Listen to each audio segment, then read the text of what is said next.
and welcome to the first video in this series on applying to grad school in psychology in Canada.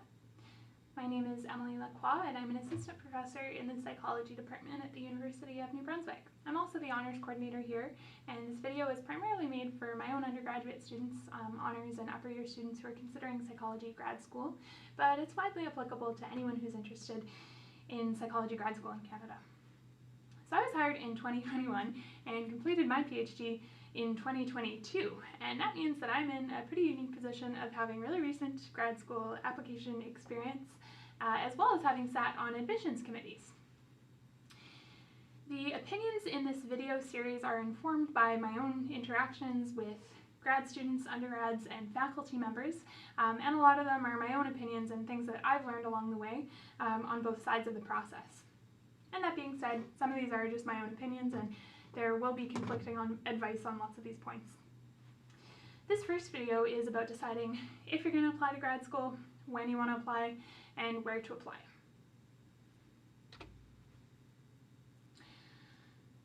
So people often go into grad school in a kind of thoughtless way because it's just the next logical thing and they're afraid of the job market. So you hop on this escalator and step into a 3 to 7, 8, 9 year psychology graduate program without considering what your other options are. So avoid just automatically stepping onto this escalator.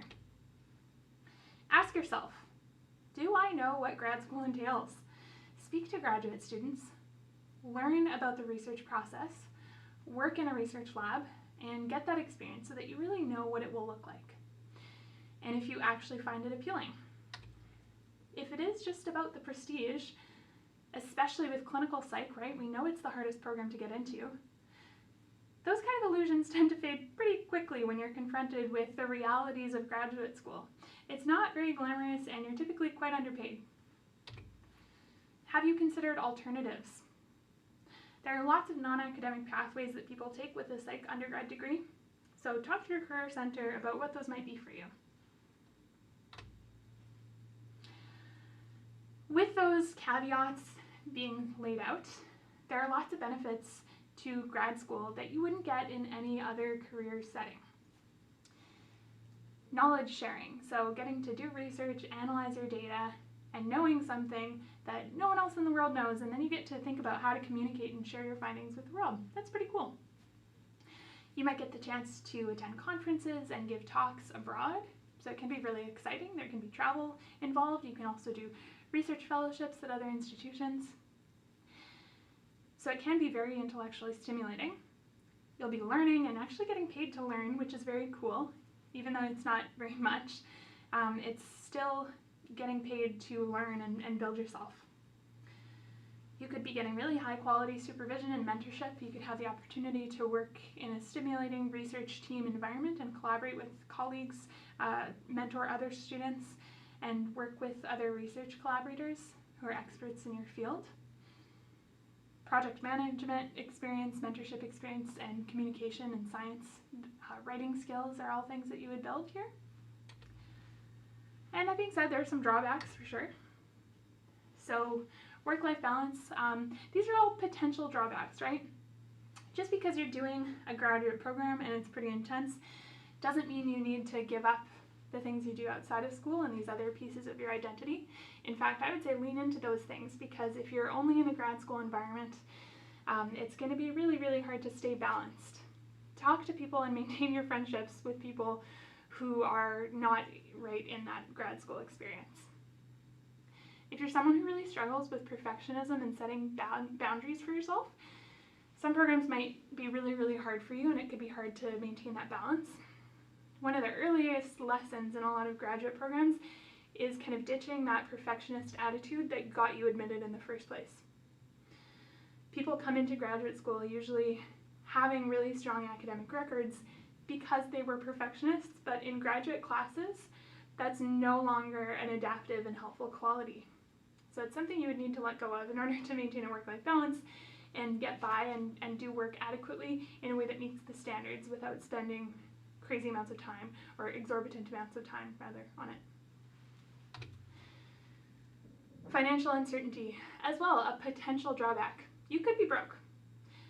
The minimum funding levels at certain programs range from like $10,000 to $20,000, $25,000.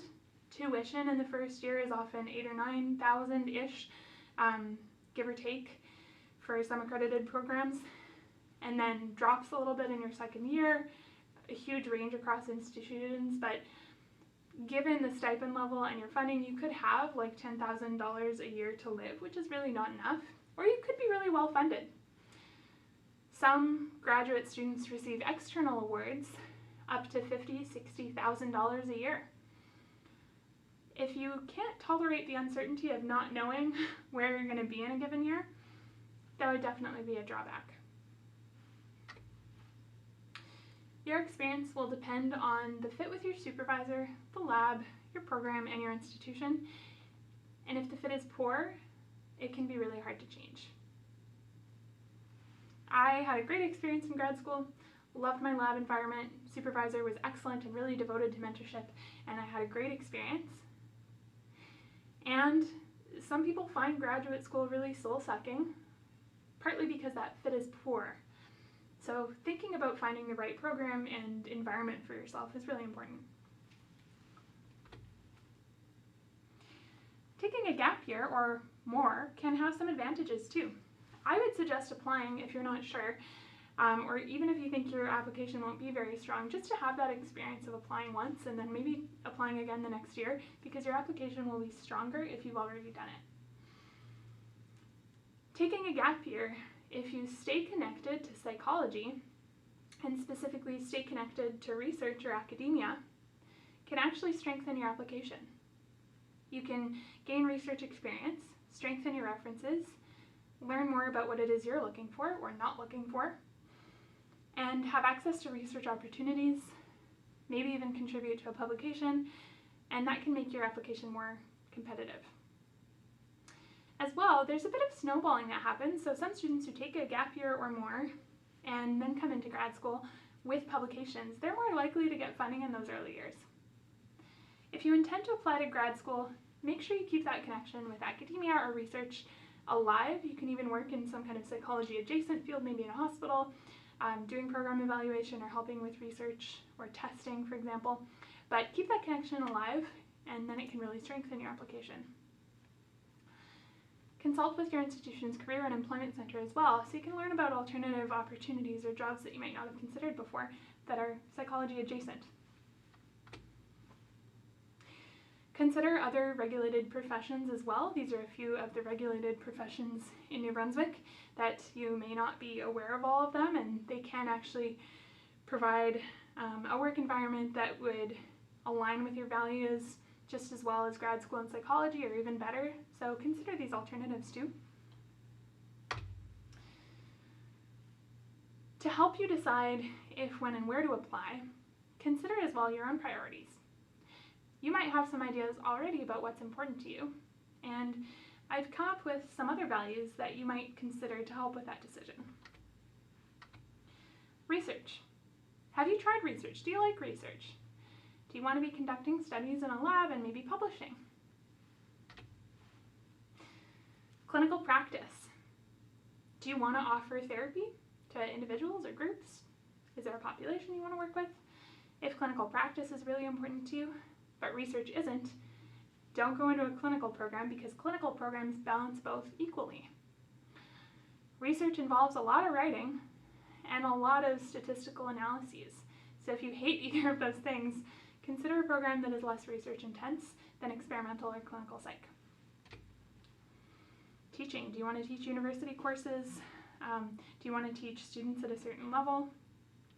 Some institutions are very undergrad focused, whereas others are very research focused. So thinking, if you do want to teach, would you rather be at a research heavy institution or an undergrad focused institution? Consulting.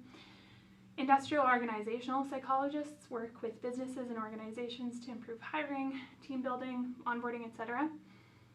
But there are also consulting roles for clinical psychologists, for example, and other subdisciplines of psychology. Myself, I'm in clinical psychology, but I have done consulting with education systems as well as businesses related to body image and development. Mentorship, do you want to be involved in training more junior students or clinicians? Earning potential, doing therapy, you'd probably make more in private practice than you would in the public system, or even as an academic psychologist. I know people in private practice who work 3 or 4 days a week and pay their bills that way and, go to the cottage for the rest of the weekend. Population, do you really want to work with a certain age group or demographic, or people with a certain mental health issue like autism, for example? Because there's a lot of different ways that you could do that, and not all of them necessarily require graduate school. Job stability, do you want a steady paycheck? In private practice, you are in charge of your own retirement savings and healthcare insurance expenses. And if you're not working and you're not seeing clients, you are not earning any money. So thinking about how steady you want your paycheck to be and how much flexibility you need. Setting. Is there a particular kind of organization that you want to work in? Autonomy. Do you want to be your own boss, make your own schedule? You can have different levels of autonomy in different professions. Working in a hospital, though, they can sometimes be pretty hierarchical, often with a psychiatrist at the top. There are master's programs in psychiatry research that you can do that people often don't consider, so that's another option too. But if you want to be your own boss, academic settings can really offer that. They have a collegial kind of atmosphere where every professor is kind of in charge of their own research, and they do have a department head, but that person is more of an equal to them. In private practice, you would have a lot of autonomy to make your own schedule, particularly if you own the private practice and it's yours. Adventure, travel, and excitement can be incorporated in a lot of different psychology graduate programs. How regular of a schedule do you need? Do you want to work 8 to 4, 9 to 5, and leave your work home at the end of the day? Might be really hard to do that in grad school. People tend to experience guilt and shame for any waking hour that they are not writing, and it's really hard to combat that sometimes. I've worked in hospital settings where everyone kind of goes home at 4 or 5 and has a rich life outside of work, and is able to leave work behind at the end of each day, so that can be a major plus. Novelty and variety, how much variety do you need? You can get variety in lots of different ways, between mentorship, teaching, research, clinical work. If you're only seeing one client population in private practice and you're doing treatment the whole day, all week, it can get kind of monotonous, so thinking about ways to incorporate other roles, maybe teaching a class occasionally through sessional or stipend positions at a university is a way that you could bring variety in. How much flexibility do you want?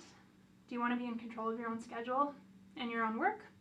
Are you okay being kind of under someone? Thinking about what that might look like. Timing. How many years are you willing to dedicate toward training? Keep in mind, grad school is very different from undergrad. When you commit to a PhD, it's not like you're committing to 7 years of undergrad classes and not having any autonomy. By the end of a PhD, you're typically working pretty independently and ideally paid by external awards, etc. Place-bound, if you're really set on living in a certain place or you have a family and you can't move 3 or 4 times, thinking about programs that are offered in your location, that might be a limiting factor. So once you identify your priorities, kind of deciding what's the most and least important to you. In clinical, for example, these values make sense. The programs tend to emphasize research and clinical practice equivalently. If you're really set on working with a specific population, like children or people with autism, for example, then you could get that from a clinical program, depending on what lab you're in. You might get mentorship experience, and clinical programs tend to be pretty long, so you need to be willing to be in school for 7 years or so after undergrad.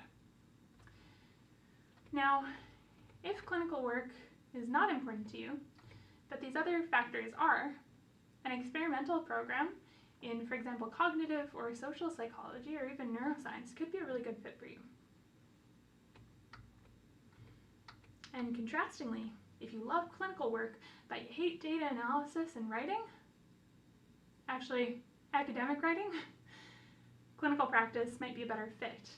Going into a PsyD program or a counseling program, for example.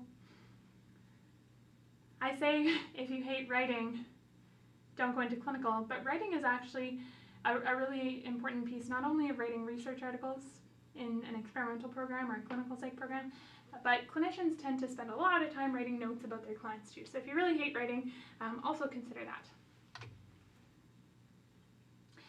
These are the time frames generally for different types of programs.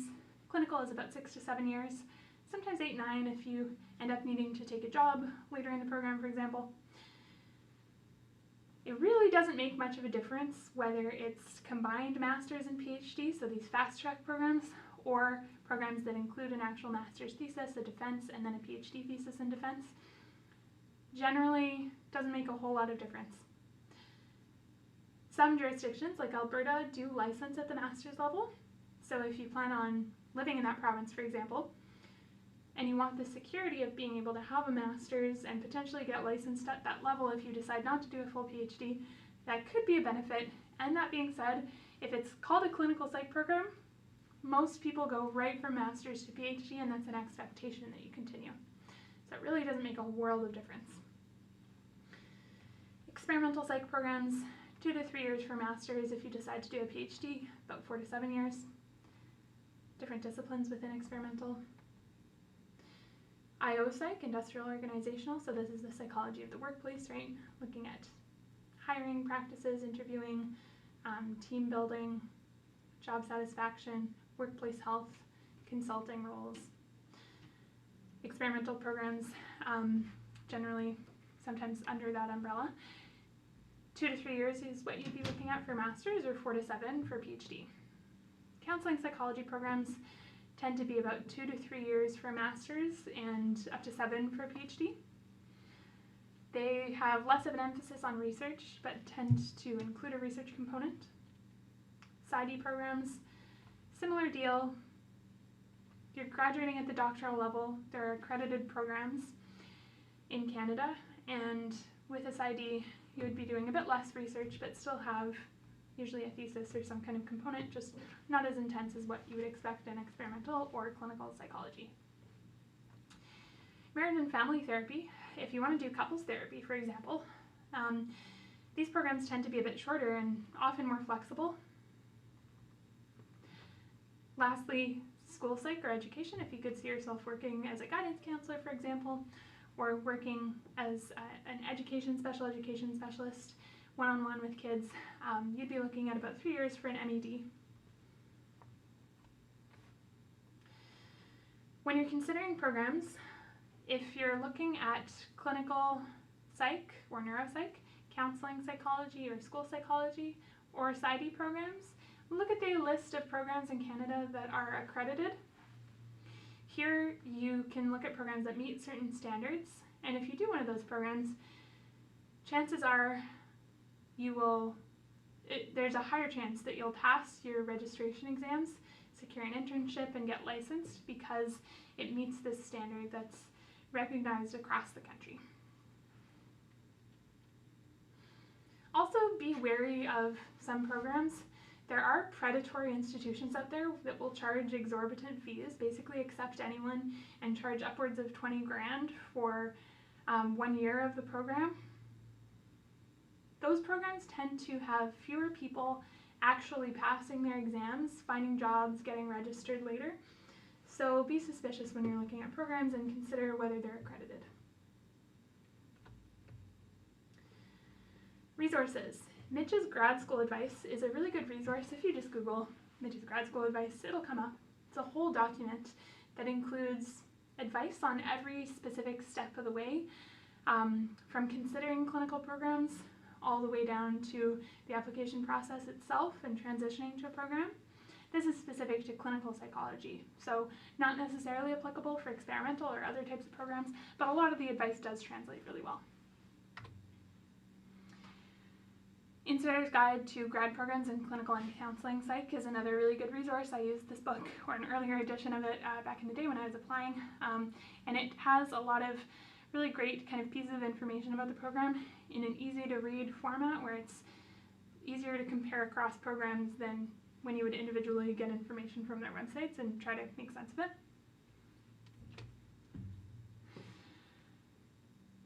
To wrap up, I have some final words of advice. If you're not 100% sure about the research area that you want to work in or the program, that's okay. Sometimes passion follows learning. That's the case for me. I probably could have been happy and fulfilled working in a lot of different areas in psychology because I'm someone who tends to get excited the more I learn. So if you're like that, don't get too hung up on the specific program. Supervisory fit over specific topic, I would say. And if you can get both, even better. Also, if you're not sure, some factors that can tip the scales are those kind of daily life things that will impact your experience on a day or weekly basis. So things like the stipend, the location, how far it is from your family, how easy it is to live in that place for you will have a really big impact on your quality of life as well, so consider those things too. And thank you for watching. That's all for this video, and I look forward to having you tune in for our next video, which is on the application process itself. Thanks.